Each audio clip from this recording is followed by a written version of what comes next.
Hey everybody, I was recently asked to do a video on legato, so I thought I could share my thoughts and give some examples to help you out. When I first started playing, legato was two things to me. One, just whatever you did when you weren't using the pick, and two, essentially just left-hand speed practice.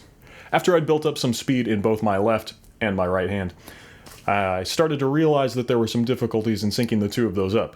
And that's when I started to view legato as basically just easy mode for fast runs. This was a mistake because it kept me from seeing legato as anything desirable for its own merit.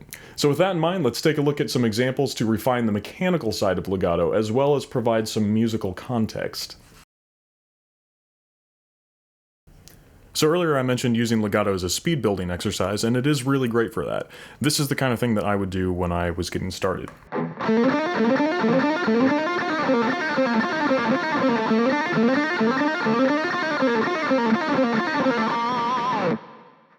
So you'll notice that I'm picking the first note of each string change, and that's a really natural way to get started with this.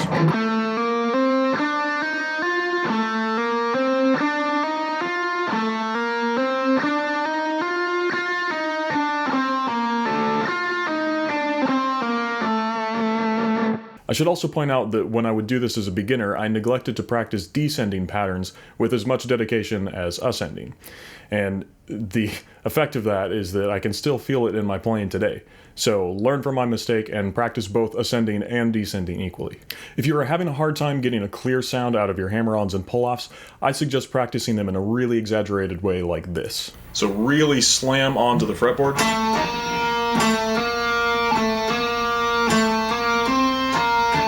And make sure you get a good flick off.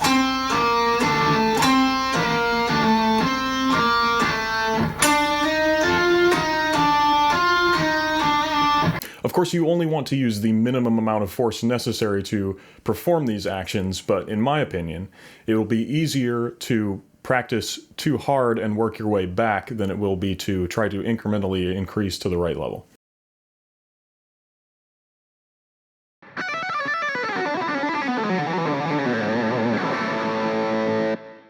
So this example is something I got from a Richie Kotzen video, and it's a great way to practice the motor skill side of it that we were just talking about, as well as moving it across the fretboard and through a scale. So I still like to start this one with a pick stroke on the first note, but after that it's all hammer-ons and pull-offs. Okay, so what we're going to do with this one is take a pattern and repeat it across 3 octaves. So once you learn how it goes on 2 strings, then you've got the whole thing. You just need to shift it to the next set of 2 strings and then the next set of 2 strings.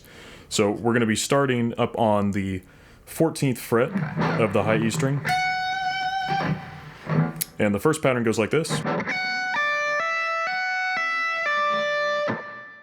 Okay, and then after that, we're going to slide down to the 9th fret on the high E string.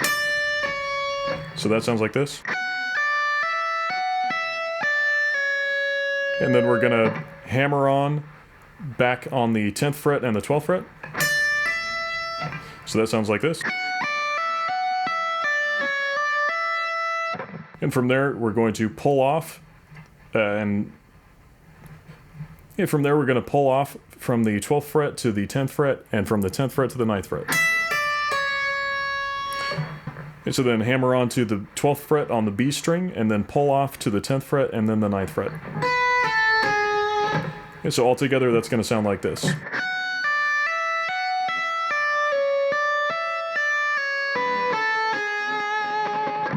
And then all you have to do from that point is move it to the next octave. So in this case, we're going to be starting on the G string on the 11th fret.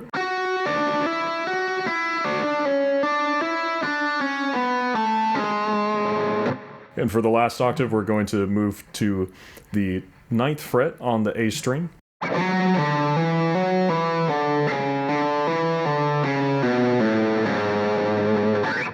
And then you can resolve that to the 5th fret on the E string. So all together slowly it looks like this.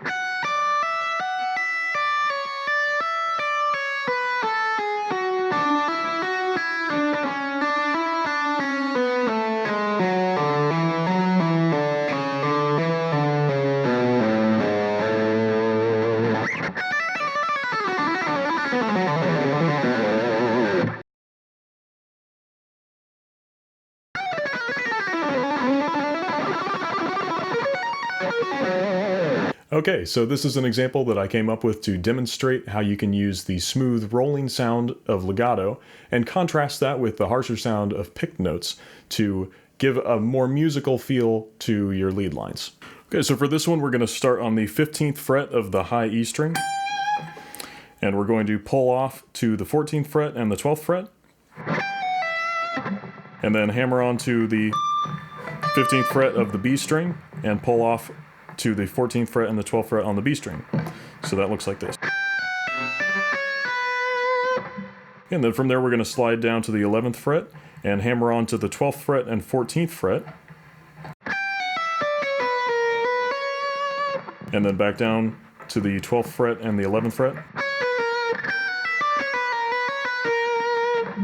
And then hammer on to the 14th fret of the G string and pull off to the 12th and 11th frets. And then the same thing on the D string, hammer on to the 14th fret, pull off to the 12th and 11th frets. So all together we have this so far.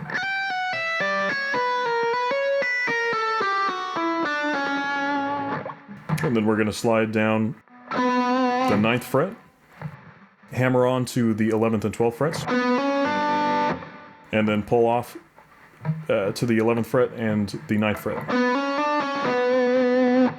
And then we're going to slide up to the 11th fret, hammer on to the 12th fret and 14th frets, and pull off those frets as well. And then slide up to the 12th fret. This time hammer on to the 14th and 16th frets, and pull off of those as well. And then at this point is when we're going to introduce the pick. So at the 17th fret on the D string, we're going to play this pattern.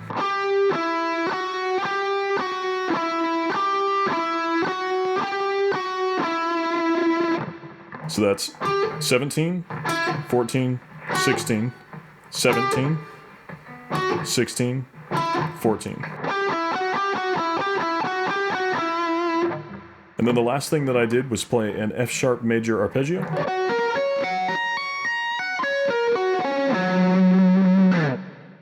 Ending on the 14th fret, F sharp of the low E string. Okay, I think that's going to wrap up this video, so I do hope that was helpful to you guys. Let me know in the comments if there's something else you'd like me to talk about, and I will see you next time.